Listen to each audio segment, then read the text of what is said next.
অখিল বিশ্বপতি ভগবান শ্রীকৃষ্ণ অশ্বত্থামার নিক্ষিপ্ত ব্রহ্মাস্ত্র থেকে উত্তরার গর্ভস্থ সন্তানকে রক্ষা করলেন।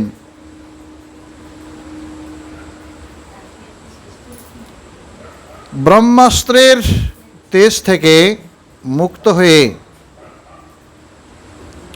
পৃথা সতী, পৃথা মানে কুন্তী, কুন্তীকে সতী বলে আখ্যায়িত করছেন। তার কারণ হচ্ছে শ্রীকৃষ্ণ চরণে তার অনন্য ভক্তি। এই অনন্য ভক্তির জন্য তাকে সতী বলে আখ্যা দিলেন। তিনি পঞ্চপুত্র এবং দ্রৌপদী সহ দ্বারকা গমনোদ্যত শ্রীকৃষ্ণকে স্তব করতে লাগলেন। আমরা সংক্ষিপ্তভাবে কুন্তী স্তবকে একবার পড়ে যাব।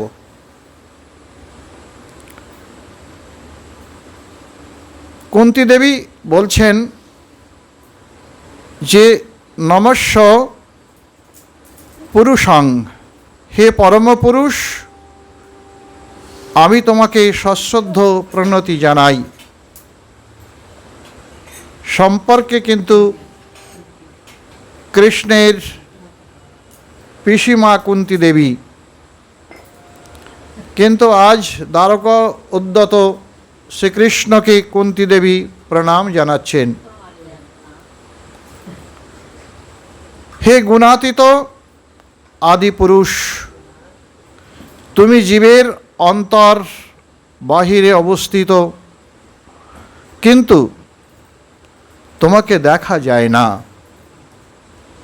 তুমি জীব অন্তর্যামী রূপে জীবের অন্তরে থাকো, বাইরেও তুমি থাকো, কিন্তু তোমাকে এই জড়চক্ষের দ্বারা অবলোকন করা যায় না।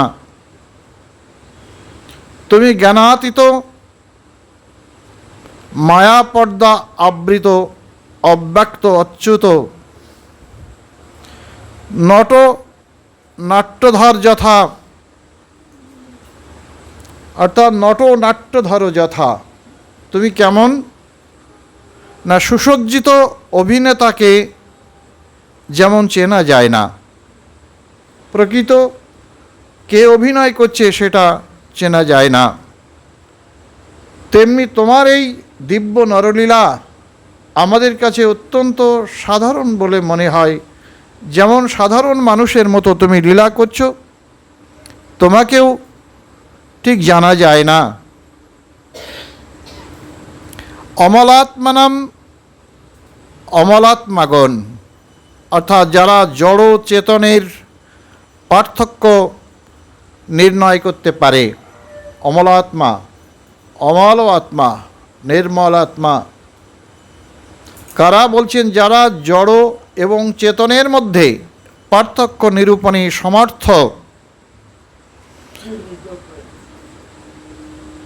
আর সেই সব পরমহংস মুনিগণের অন্তরে ভক্তিযোগ বিকশিত করার জন্য তুমি অবতরণ করো।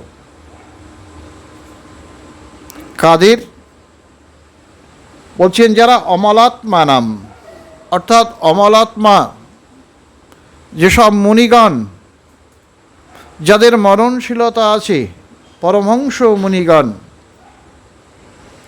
তাদের অন্তরে ভক্তিযোগ বিধানের জন্য, ভক্তিযোগ প্রকাশের জন্য তুমি অবতীর্ণ হও। সুতরাং আমার মতো স্ত্রীলোকেরা কিভাবে তোমার মহিমা অবগত হবে, কিভাবে তোমার এই ঐশী শক্তির মহামহিমা জানতে পারবে? তিনি কৃষ্ণকে প্রণাম জানাচ্ছেন। কৃষ্ণায় বাসুদেবায় দেবকী নন্দনায় চ নন্দগোপকুমারায় গোবিন্দায় নমো নমঃ।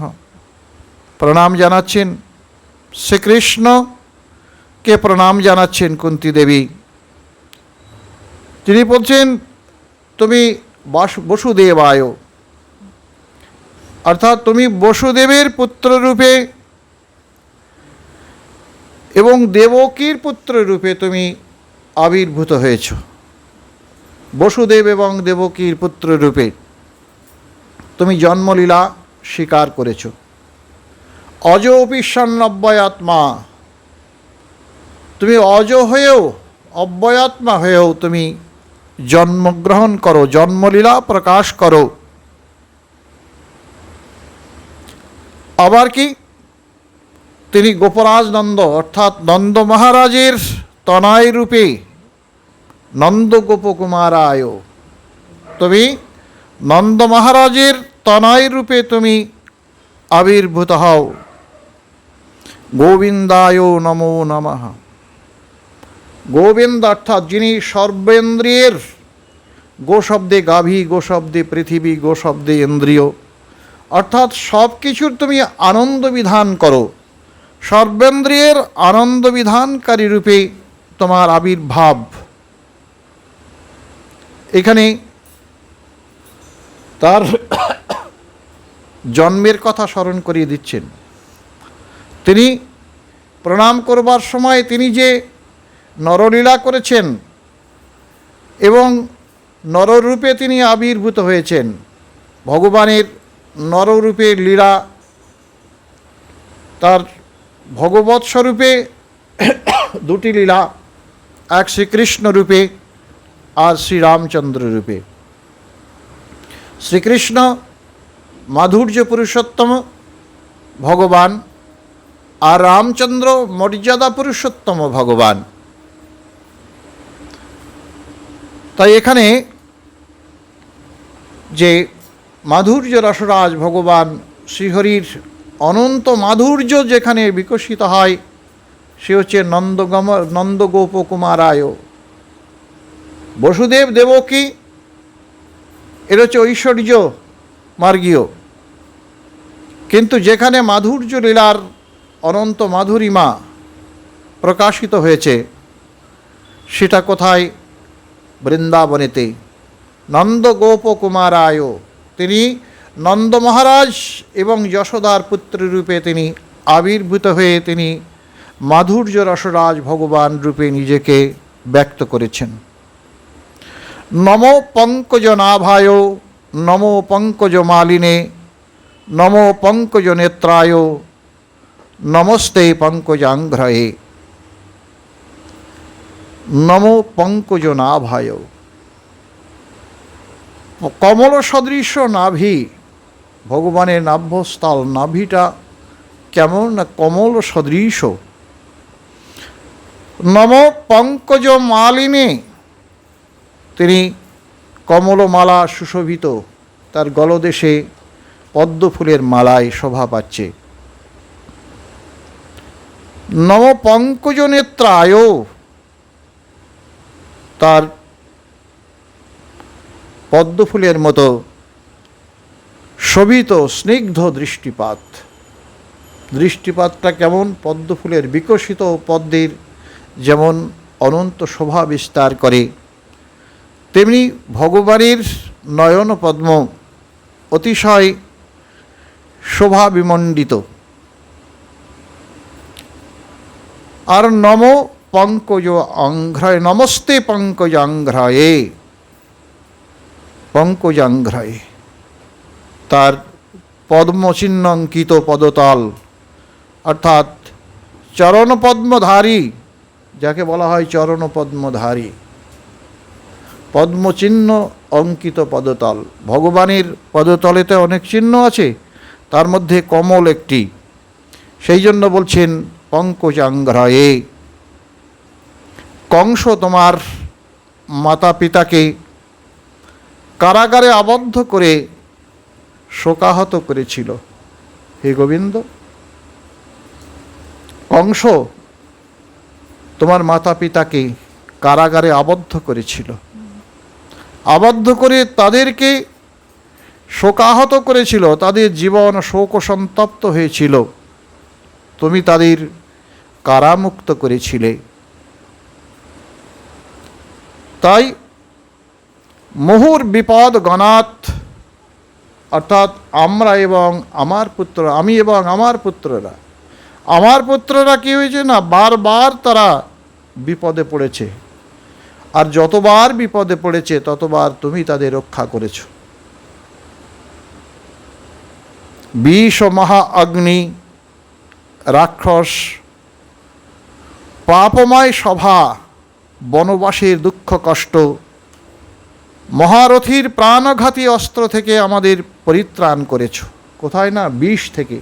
বিষ মানে কালীয় দমন, যখন ওই কালীয় দমন করে বিষ থেকে তুমি মুক্ত করেছ। মহা অগ্নি, সেই রাত্রে যে দাবানল প্রজ্বলিত হয়েছিল, ভগবান সেই দাবানল ভক্ষণ করে সকলকে রক্ষা করেছিলেন, রাক্ষসকে বধ করেছিলেন। তিনি পাপময় সভা, অর্থাৎ কৌরব সভা, বনবাসে দুঃখ কষ্ট, তারপর মহারথীর প্রাণঘাতী অস্ত্র, যারা মহারথী, ভীষ্ম, দ্রোণ, এরা সকলেই মহারথী, এই মহারথীগণের প্রাণঘাতী অস্ত্র থেকে আমার পুত্রদের তুমি রক্ষা করেছিলে। এবার কুন্তী দেবী বলছেন, সেই বিপদ, সেই সংকট বারে বারে উপস্থিত হোক, বারে বারে উপস্থিত হোক। যে বিপদে ছিলাম আমরা, ঠিক সেই বিপদ আমাদের জীবনে বারে বারে আসুক। দুঃখ মে বাস পড়ুক, সুখ মে বাস পড়ুক, দুঃখ মে বলিহারি যাই, ऐसा দুঃখ আওবে জব ঘড়ি ঘড়ি হরিনাম সরাই। বলে সুখের মাথায় বাস পড়ুক, দুঃখ বলিহারি, দুঃখের প্রশংসা করছেন। জীবনে এমন দুঃখ আসুক যেন বারবার তোমার নাম উচ্চারণ করতে পারি, বারবার তোমাকে স্মরণ করতে পারি। তাই তিনি বলছেন, কুন্তী দেবী বলছেন, সেই বিপদ, সেই সংকট বারে বারে আমাদের উপস্থিত হোক, যাতে বারবার তোমার দর্শন হয়। ভবত দর্শনাম যৎসাৎ অপুনর্ভব দর্শনম। তোমার চরণ দর্শন হলে জন্ম মৃত্যুর চক্র হতে চিরনিষ্কৃতি লাভ করা যায়। তোমার চরণ দর্শনের এমনই মহিমা যে তোমার চরণ দর্শন হলে জন্ম মৃত্যুর চক্র থেকে চিরতরে মুক্তি লাভ করা যায়। আর জন্ম হয় না যেহেতু, সেহেতু এই মায়াময় মোহময় সংসারকে আর দর্শন করতে হয় না, সংসার দর্শন আর হয় না। এরপর কুন্তী দেবী প্রার্থনা করছেন, জন্ম ঐশ্বর্য শ্রুত শ্রীভি এধমান মদপ্যমান নৈব অর্হতি অভিদাতুম বৈতম কিঞ্চন গোচর। হে কৃষ্ণ, জন্ম ঐশ্বর্য শ্রুত শ্রী, এই চার প্রকার অভিমানে বেড়া জালে, এই চার প্রকার অভিমানের বেড়া জালে আমরা সকলে আবদ্ধ হয়ে আছি। আমাদের জন্মের অভিমান, উচ্চকুলি জন্ম, আমাদের ঐশ্বর্যের অভিমান, আমাদের প্রচুর ঐশ্বর্য আছে, আমাদের শ্রুত অর্থাৎ বিদ্যার অভিমান, আমাদের প্রচুর বিদ্যা আছে, আর কি শ্রী অর্থাৎ রূপের অভিমান। বলছেন তোমার কাছে সব কিছুই থাকবে, কিন্তু তার জন্য তোমার অভিমান অহংকার থাকবে না। তুমি জন্মগ্রহণ করেছ, তোমার উচ্চকুলে জন্ম হওয়াটা কোনো অপরাধ নয়, কোনো ক্ষতি নেই। উচ্চকুলে জন্মটা তো ভালোই, তোমার ঐশ্বর্য থাকাটাও ভালো, শ্রুত তোমার বিদ্যা থাকাও ভালো, তোমার রূপ থাকাও কিছু খারাপ নয়। কিন্তু এই জন্মৈশ্বর্য শ্রুত শ্রী, এই চতুর্বিধ অহংকার যেন, অহংকারের বেড়া জালে যেন তোমাকে আবদ্ধ করে না রাখতে পারে। কুন্তী দেবী এই জন্য বলছেন, যারা এই জন্মৈশ্বর্য শ্রুত শ্রী, এই চার প্রকার অভিমানে যারা আবদ্ধ হয়ে আছে, নৈব অর্হতি অভিদাতুম। দেখুন, এধোমান মদোপ্যমান, এধোমান মদোপ্যমান, এধোমান মানে ক্রমবর্ধমান, অহংকার তাদের ক্রমবর্ধমান। মানুষের অহংকার ক্রমবর্ধমান অহংকার থাকে। অহংকার আমাদের হরিভজন করতে গেলে কি বলেছে, কি কি ত্যাগ করতে হয় হরিভজন করতে গেলে? বলে অভিমানম সুরাপানম গৌরবম রৌরবম ধ্রুবম প্রতিষ্ঠা সুকরি বিষ্ঠা স্ত্রয়ং ত্যক্তা হরিং ভজেত। অভিমানকে সুরাপানের সঙ্গে তুলনা করা হয়েছে, গৌরবকে রৌরব নরকের সঙ্গে তুলনা করা হয়েছে, আর প্রতিষ্ঠাকে সুকরি বিষ্ঠা অর্থাৎ অসারতম বলে বর্ণনা করা হয়েছে। এই তিনটিকে ত্যাগ করে তোমাকে হরিভজন করতে হবে। কারণ দিনেরে অধিক দয়া করেন ভগবান, কুলীন পণ্ডিত ধনির বড় অভিমান। দিন বলতে কি? দিন বলতে কি দরিদ্র নয়, দিন বলতে অহংকার শূন্য। দিন বলতে অহংকার শূন্যকে বলা হয়েছে দিন। বিষয় থাক, বিষয়ের অহংকার থাকবে না। এই অহংকার তোমাকে ত্যাগ করতে হবে। তাই অভিমানম সুরাপানম গৌরবম রৌরবম ধ্রুবম প্রতিষ্ঠা সুকরি বিষ্ঠা স্ত্রয়ং ত্যক্তা হরিং ভজেত। এই তিনকে ত্যাগ করে তোমায় হরিভজন করতে হবে। তাই এখানে বলছেন নয়বা অর্হতি অবিদাতুম বৈতম অকিঞ্চন গোচরাম। তুমি কার গোচরীভূত হও? তুমি কার গোচরীভূত হও? অর্থাৎ অকিঞ্চন জনের গোচরীভূত হও। অকিঞ্চন মানে কি? নাস্তি নৌ অস্তি কিঞ্চন যশ, যার কোনো অবলম্বন নেই, যার কিছুই নেই। কিছুই নেই জগতে এমন মানুষ আছে নাকি? কিছু তো আছেই। কিছু না থাকলেও তার আকাঙ্ক্ষা আছে, বাসনা আছে, এই অভিমান তার আছে। তাই কিছু নাই এমন কোনো কথা হতে পারে না। অকিঞ্চন মানে অকিঞ্চন গোচরাম। অকিঞ্চন অর্থাৎ অকিঞ্চন অনন্য গতি। অকিঞ্চন তাকেই বলে যার অনন্য গতি। তুমি ছাড়া আমার কেউ রক্ষাকর্তা নেই, তুমি ছাড়া আমার কেউ পালনকর্তা নেই। বলেন কেন? আমার এত ঐশ্বর্য আছে, এত কিছু আছে। বলছেন যতই থাক না কেন, বলা হয় না রাজার যে রাজ্যপাট যেন নাটুয়ার নাট, দেখিতে দেখিতে কিছু নাই। বলছেন এমন একটা অবস্থায় আসে মানুষ, রাজার যে রাজ্যপাট, রাজার রাজ্যপাটও সেখানে তুচ্ছ হয়ে যায়। নাটুয়ার নাট, যেমন অভিনয়, যেমন রঙ্গমঞ্চে আমাদের অভিনয় থাকে, অভিনয় শেষে আর কিছুই থাকে না, তেমনি রাজা রাজ্যপাট দেখতে দেখতে সব কিছুই হারিয়ে যায়। তাই এর জন্য মা কুরু ধনজন যৌবন গর্বম, মা কুরু ধনজন যৌবন গর্বম। তিনটি জিনিসের গর্ব করতে নিষেধ করেছে, অহংকার করতে, ধন, জন এবং যৌবন। এই যে আমরা পড়েছি না, চলচ্চিত্তাম চলদ্বিত্তম চলজ্জীবন যৌবনম, চিত্ত চঞ্চল, বৃত্ত চঞ্চল, জীবন চঞ্চল, যৌবন চঞ্চল, সব কিছুই চঞ্চল। তাই এর জন্য কোনো অহংকার করে না মানুষ।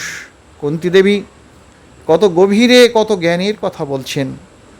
সমস্ত বিশ্বের নারী সমাজের অনন্তকাল আবাহমান কাল ধরে যাবৎ ভারতবর্ষ যাবৎ বিন্দ হিমাচল, এই পৃথিবী যতদিন থাকবে, ভারতবর্ষ যতদিন থাকবে, ভারতবর্ষে বিন্দ হিমাচল যতদিন থাকবে, ততদিন এই কুন্তী দেবীর এই আদর্শ, কুন্তী দেবীর এই ব্যক্তিত্ব, কুন্তী দেবীর এই যে কৃষ্ণচরণে প্রণত হওয়ার যে প্রবৃত্তি সমস্ত নারী সমাজকে উদ্বুদ্ধ করবে, সমস্ত নারী সমাজকে যে পরমার্থ ভাবনায় ভাবিত করতে সাহায্য করবে।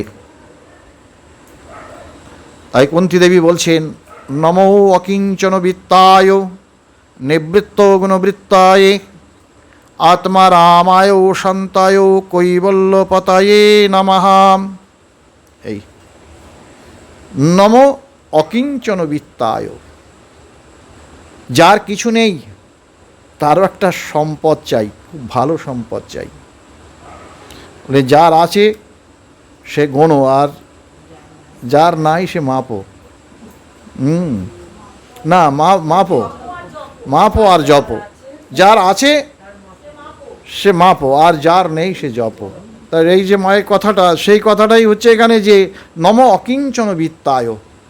আচ্ছা, অকিঞ্চন, যার কিছু নেই তার একটা সম্পদ আছে, বড় সম্পদ কি?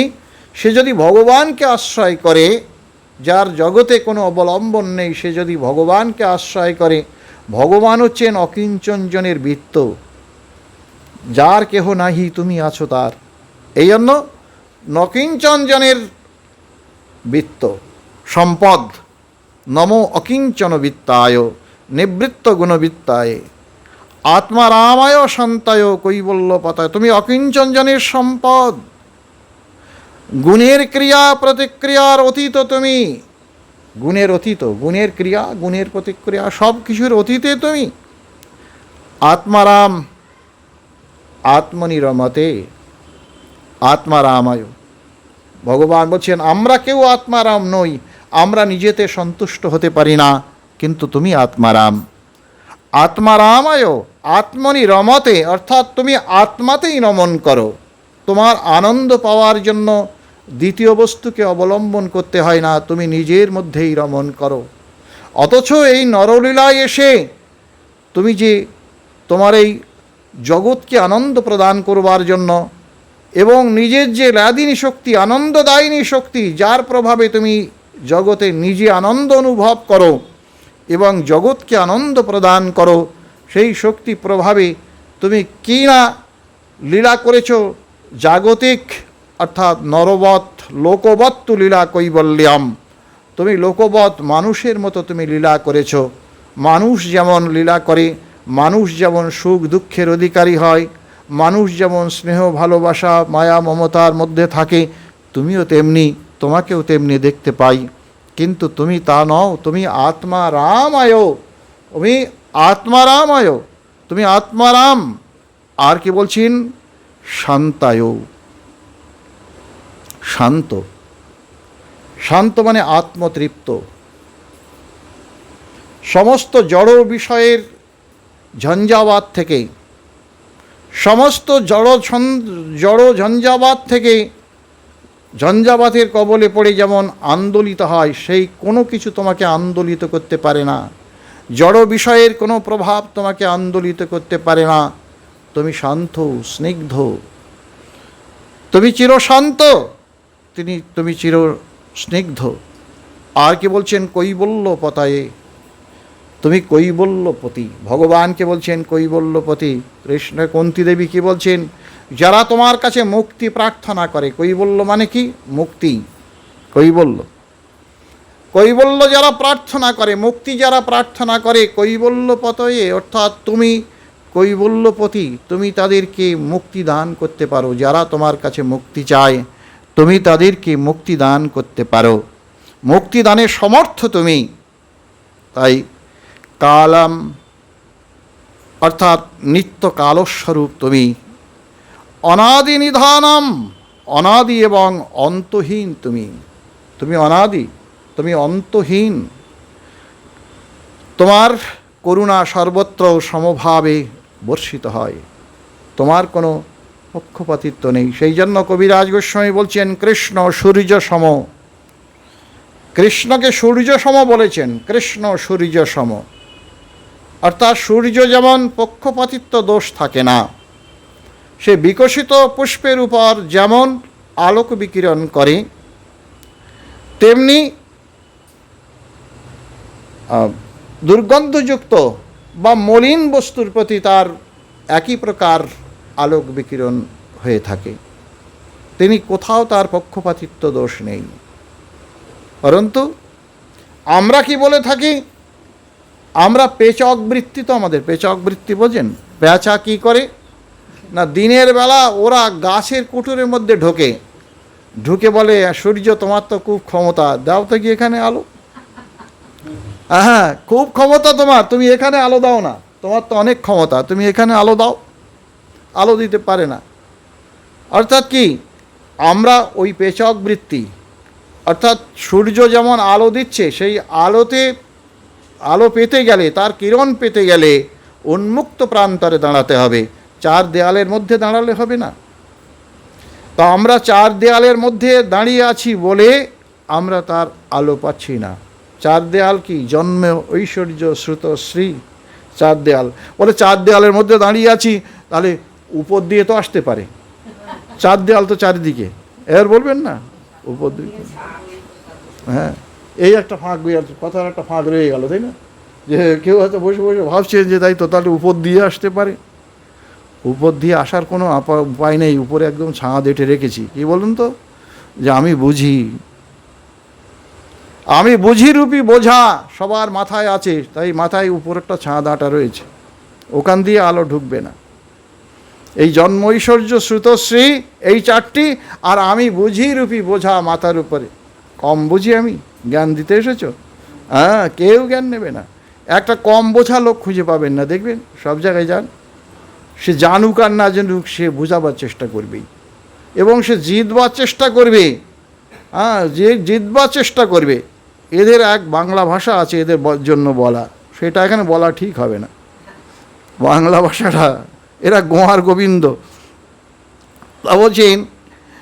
তা বলছেন যে সমভাবে, সর্বত্র সমভাবে বর্ষিত হোক। দেখুন, এই জন্য সমস্ত অভিমানের বেড়াজালকে অতিক্রম করে বাইরে দাঁড়াতে হবে। এটা জগৎকে দেখাবার জন্য না, এই সাধনটা নিজের অন্তরেই সাধনা, নিজের অভ্যন্তরেই সাধনা।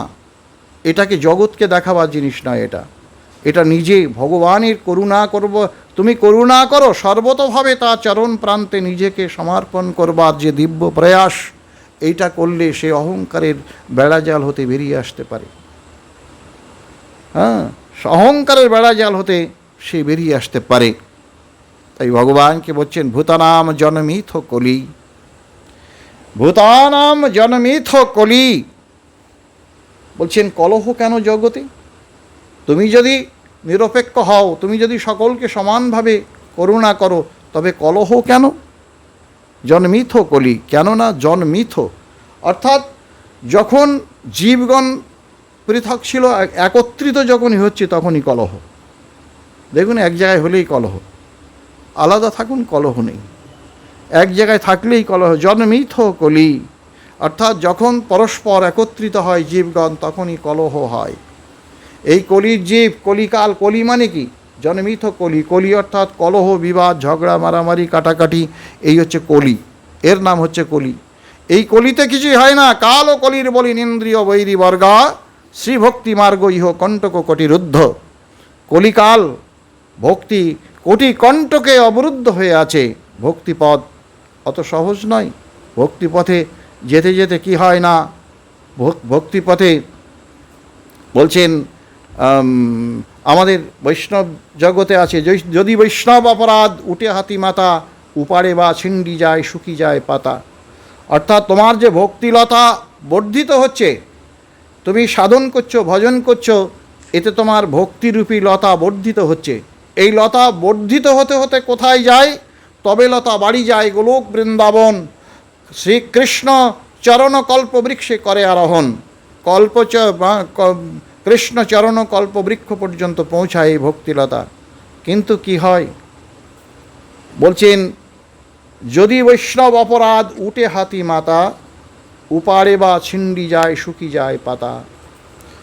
বৈষ্ণব রাজ্যে আছে, যদি কেউ বৈষ্ণব অপরাধ করে, ভক্তচরণে অপরাধ করে, তবে তার ভক্তি বিনষ্ট হয়ে যায়, ভক্তিলতা ছিন্ন হয়ে যায়, তার বৃক্ষ শুষ্ক হয়ে যায়, আর এই জীবনে এই কৃষ্ণচরণ কল্পবৃক্ষে এই ভক্তি পৌঁছাতে পারে না। এই প্রকার আমাদের শাস্ত্র আমাদের কাছে বলেছেন। তাই তোমার কর্ম জীবের ন্যায় মনে হয়, তাই বিভ্রান্তিজনক। তোমার কর্ম জীবের ন্যায় মনে হয়।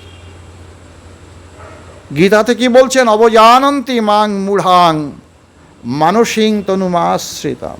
অবজানন্তি মাং মূঢ়া, আমাকে জানে না কারা? মূঢ়। মূঢ় মানে কি? যাদের অজ্ঞান,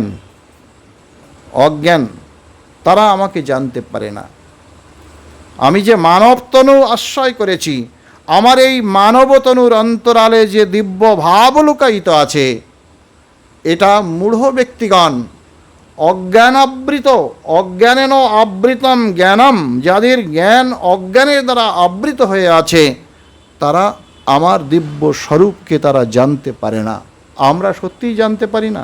জীবন চলে গেল, জীবনের শেষ মুহূর্তে আমরা এসে যাচ্ছি, ধীরে ধীরে ধীরে ধীরে মৃদু পদ সঞ্চারে জীবনের অন্তিম লগ্নে পৌঁছে যাচ্ছি, কিন্তু এখনো পর্যন্ত আমরা বুঝতে পারলাম না, আমরা এখনো পর্যন্ত বুঝতে পারলাম না জীবনে কি প্রয়োজন, জীবনে আমাদের কি প্রয়োজন, এটা আমরা এখনো বুঝতে পারলাম না।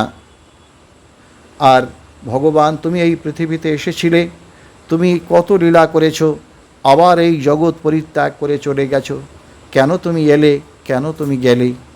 এই জগৎ তো এক সময় তুমি অলঙ্কৃত করেছিলে জগৎকে, তোমার চরণ চিহ্নে তুমি বিভূষিত করেছিলে এই জগৎকে, সব কিছু পরিত্যাগ করে তুমি চলে গেছো, কোথায় গেছো? আমার সঙ্গে তোমার সম্বন্ধ কি? আমি যে জীব, এই ভূমিতে অর্থাৎ এই ধরণীতে, এই ধরনীর প্রেক্ষাপটে আমার যে জন্ম হয়েছে, এখান থেকে আমি কোথায় যাব, কেন এখানে এলাম, কেন আছি এখানে, আবার কোথায় যাব, এর কোনো এখনো পর্যন্ত সেই জ্ঞান আমার হলো না, সেই বুদ্ধি আমার হলো না, বিচার করেও বুঝতে পারলাম না। তাই প্রকৃত কর্ম রহিত হলেও তুমি কর্ম করো, তুমি সমস্ত জড় কর্মরহিত। ভগবান যেটা করেন, সেই জন্য গীতাতে বলছেন না, জন্ম কর্ম চমে দিব্যম, তার জন্ম তার কর্ম কিন্তু জাগতিক নয়, প্রাকৃত নয়, জড় নহে। সেই জন্য গীতাতে বলছেন জন্ম কর্ম চমে দিব্যম, আমার জন্ম, আমার কর্ম এটা দিব্য। দিব্য শব্দে কি? অলৌকিক। অলৌকিক মানে লোকবৎ, মানুষের মতো, কিন্তু আমি মানুষ নই। জড়ের মতো আমি কর্ম করি, সবাই দেখছে, কিন্তু আমি জড় নই। আমি চেতনগণের, সমস্ত চেতনগণের মধ্যে আমি চেতন বস্তু, আমি পরিপূর্ণ সত্তা, আমি অনন্ত বিভূতিময় সত্তা,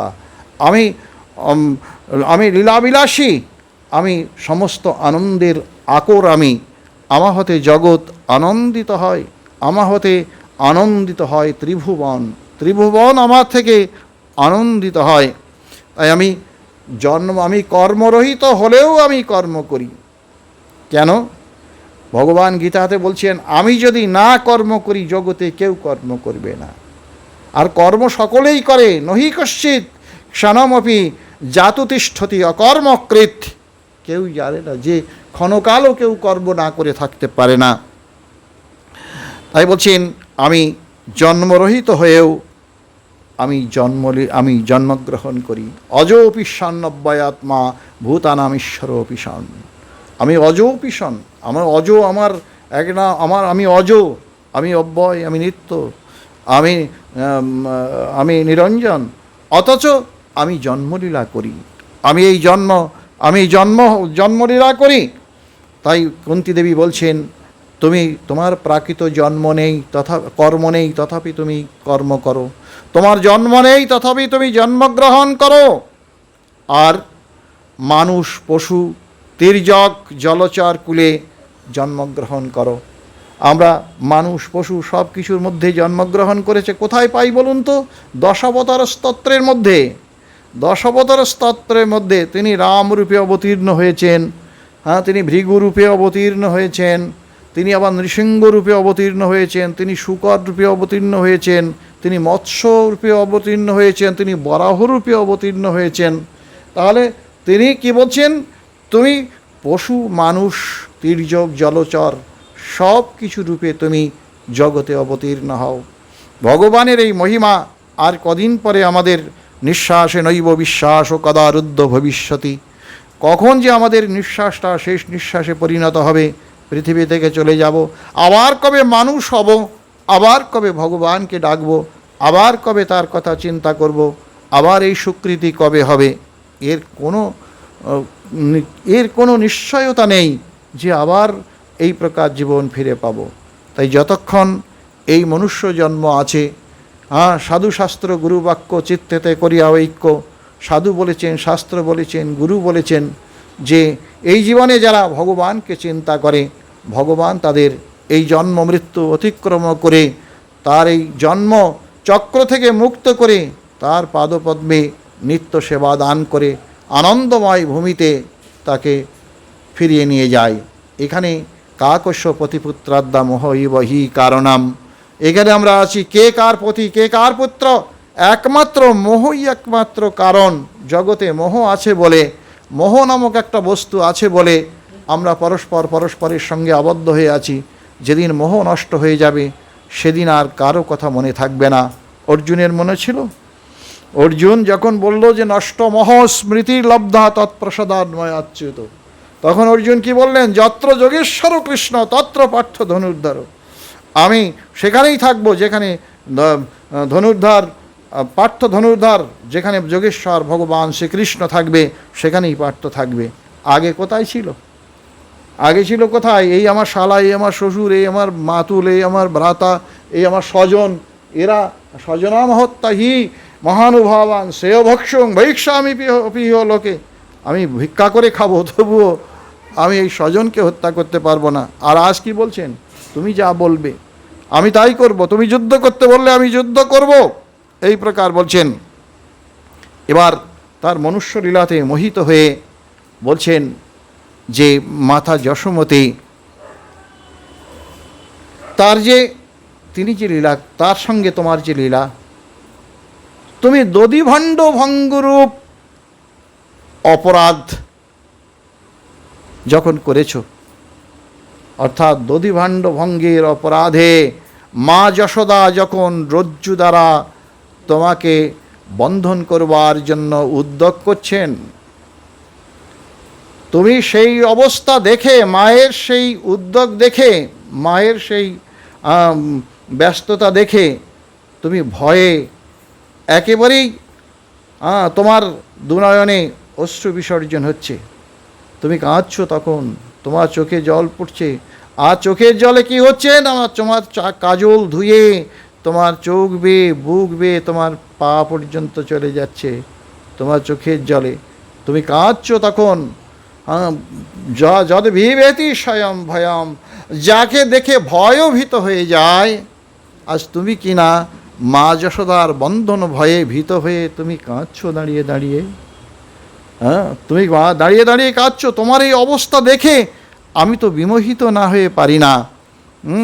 আমি তোমার এই অবস্থা দেখে আমি বিমোহিত না হয়ে পারি না, কারণ তুমি সেদিন ভীত হয়েছিলে।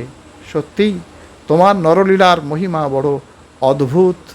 বিশ্ববাসী, সমস্ত বিশ্বের প্রাণসত্তা যে তোমার এই নরলীলা যারাই অনুভব করতে পারবে তারা বুঝতে পারবে তোমার নরলীলার কি মহিমা। জগৎকে তুমি কি দিতে এসেছিলে, কি দিয়ে গেলে। ভগবান জগতে আসেন, যে রূপেই আসুন না কেন, তিনি যুগের, তিনি জগতের প্রয়োজনে তিনি আসেন, জগতের প্রয়োজনে তিনি আসেন। আর দুটি কারণ, একটা অন্তরঙ্গ কারণ, একটা বহিরঙ্গ কারণ। একটা বহিরঙ্গ কারণ কি? বহিরঙ্গ কারণ হচ্ছে পরিত্রাণায় সাধুনাম বিনাশয় চ দুষ্কৃতাম, বা ভক্তচিত্ত বিনোদার্থাম করমি বিবিধ ক্রিয়া, এ একটা। আর অন্তরঙ্গ কারণ কি? অন্তরঙ্গ কারণ হচ্ছে প্রেম রস নির্যাস করিতে আস্বাদন, রাগমার্গ ভক্তি লোকে করিতে প্রচারণ। আমি প্রেম রস নির্যাস আস্বাদন করতে এবং রাগমার্গকে জগতে প্রচার করবার জন্য আমি আসি।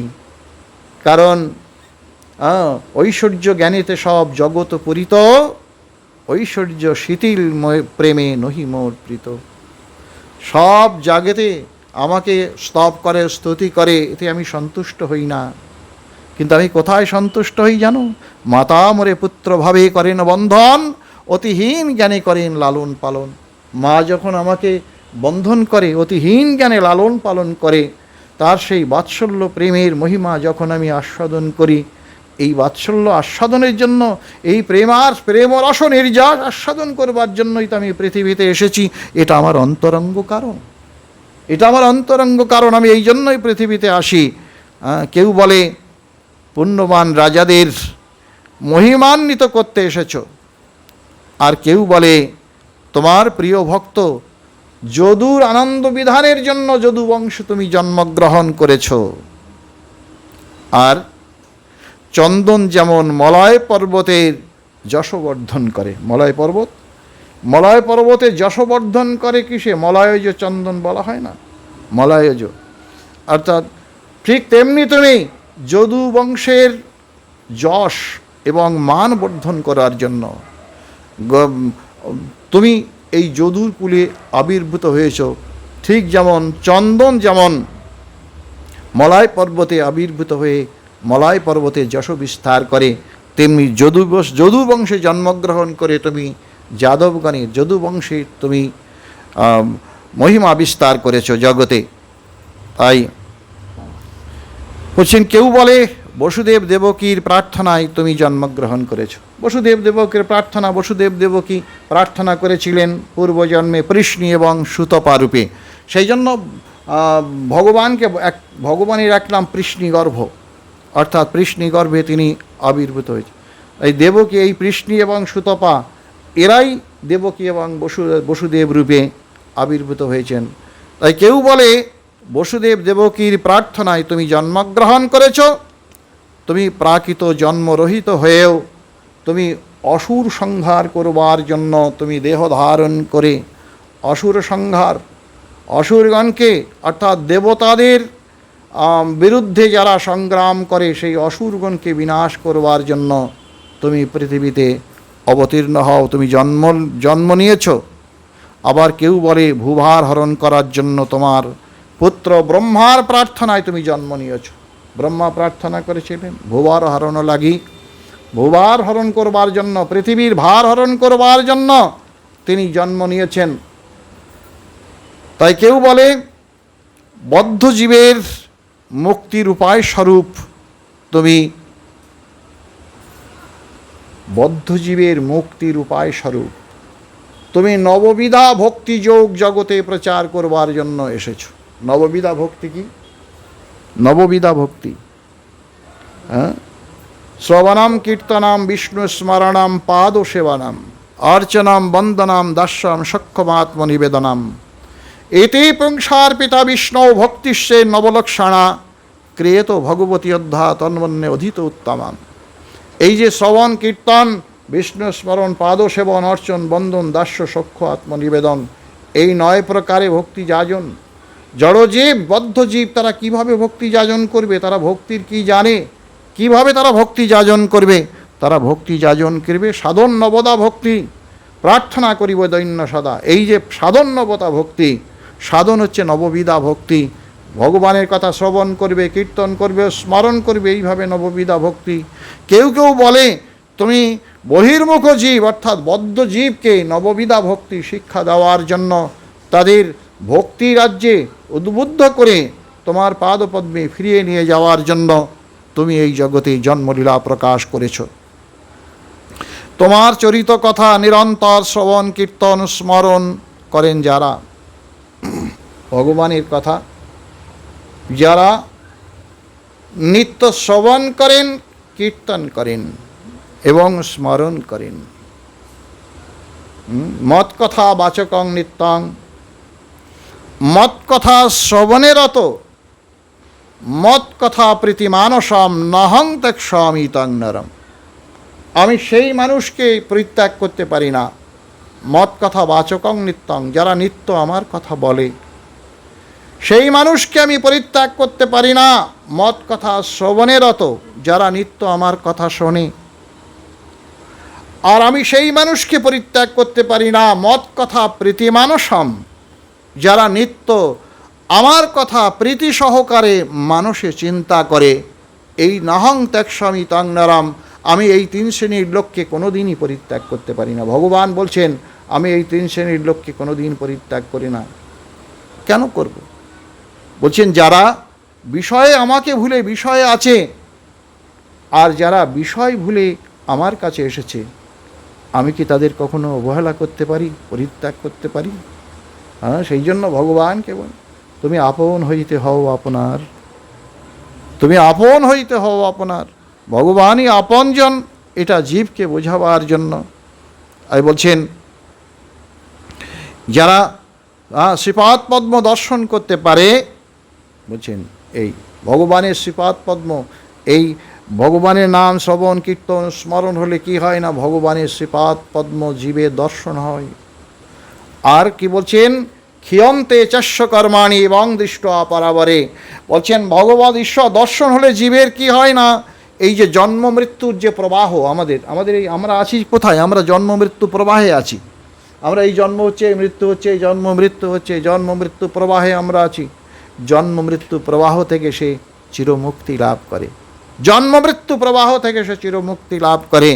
যেই প্রবাহ নিবৃত্তি করে কিসের দ্বারা, ভগবানের কথা শ্রবণ কীর্তন স্মরণ যারা নিত্য করে এবং যারা এর মধ্য দিয়ে আনন্দ লাভ করার চেষ্টা করে, অপরকেও আনন্দ অপরেও যারা আনন্দ পায় লাভ করে, তারা সকলেই তারা তার পাদপদ্ম দর্শনে যোগ্যতা লাভ করে এবং কি হয় না, জন্ম মৃত্যুর প্রবাহ থেকে তারা মুক্ত হয়ে যায়।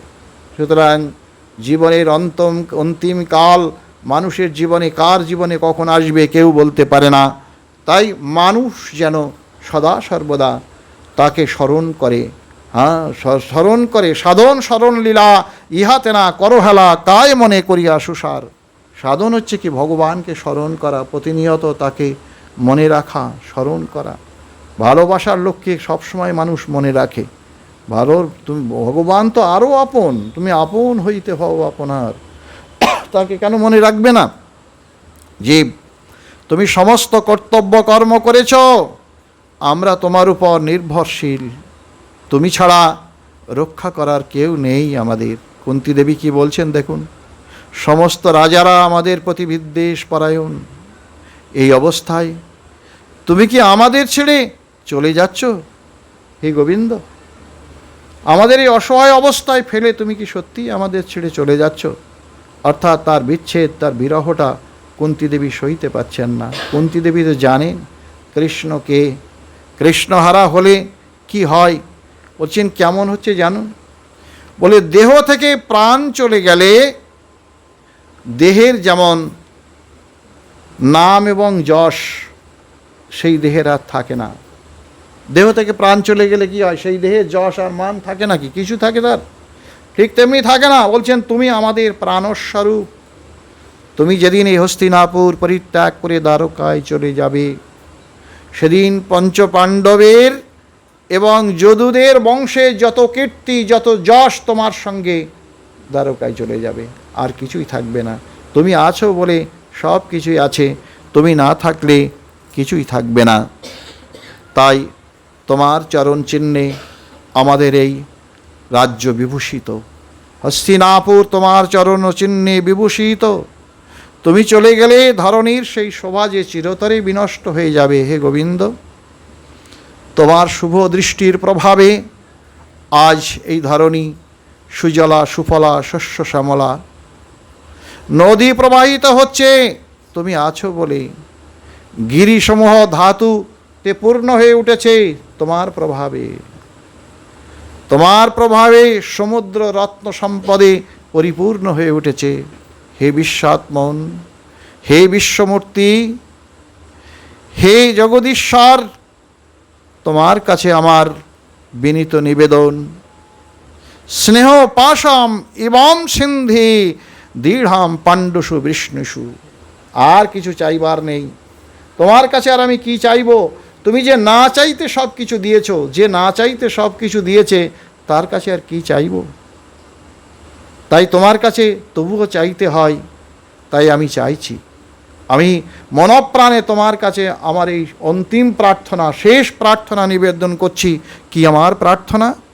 স্নেহপাশাম ইমাম সিন্ধি দৃঢ়াম পাণ্ডুষু বিষ্ণুষু। দেখুন প্রার্থনা, কত অপূর্ব প্রার্থনা করছেন কুন্তী দেবী। বলছেন যদি সত্যিই আমাকে কিছু দিতে চাও, তবে তুমি কি দেবে জানো? পাণ্ডব এবং যাদবদের প্রতি আমার যে গভীর স্নেহের বন্ধন, যে বন্ধনে আমি বড় কষ্ট পাচ্ছি, তুমি ছিন্ন করে দাও। এই বন্ধনকে ছিন্ন করে দাও। আমি আর পাচ্ছি না তাদের কথা ভাবতে, আমি ক্লান্ত হয়ে উঠেছি, আর আমি পাচ্ছি না। তুমি আমাকে এই বন্ধন, এই পাণ্ডব এবং যাদবগণের সঙ্গে যে দৃঢ় বন্ধন আমার আছে, এই বন্ধন থেকে তুমি আমায় মুক্ত করে দাও হে মধুপতি।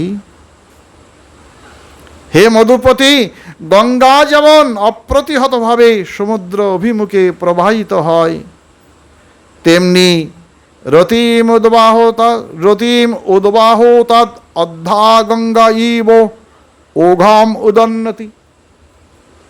দেখুন, যেমন গঙ্গা যেমন অপ্রতিহতভাবে সমুদ্র অভিমুখে প্রবাহিত হয়, তেমনি আমার হৃদয়স্থ প্রেম প্রবাহ, প্রীতি প্রবাহ স্বতঃস্ফূর্তভাবে যেন তোমার চরণ প্রান্তে অভিসার করে। আমার মন প্রাণ জীবন যা কিছু আছে সব যেন তোমার চরণ প্রান্তে অভিসার করে। এই আশায় পরিতৃপ্ত প্রাণে তোমার কাছে, তোমার চরণ প্রান্তে আমি প্রণতি নিবেদন করছি। তুমি আমার এই অন্তিম আশা পূর্ণ করো। তুমি বিনা আর জগতে আমার কেউ নেই, আমার আপনজন নেই, আমার বন্ধু নেই, আমার বান্ধব নেই, কেউ নেই। তুমি একমাত্র আমার আপনজন, তুমি একমাত্র আমার জীবাতু। এই কথা কুন্তী দেবীর প্রার্থনায় বলছেন। এরপরে আমরা আবার আলোচনা করব। আজ এখানেই থাক।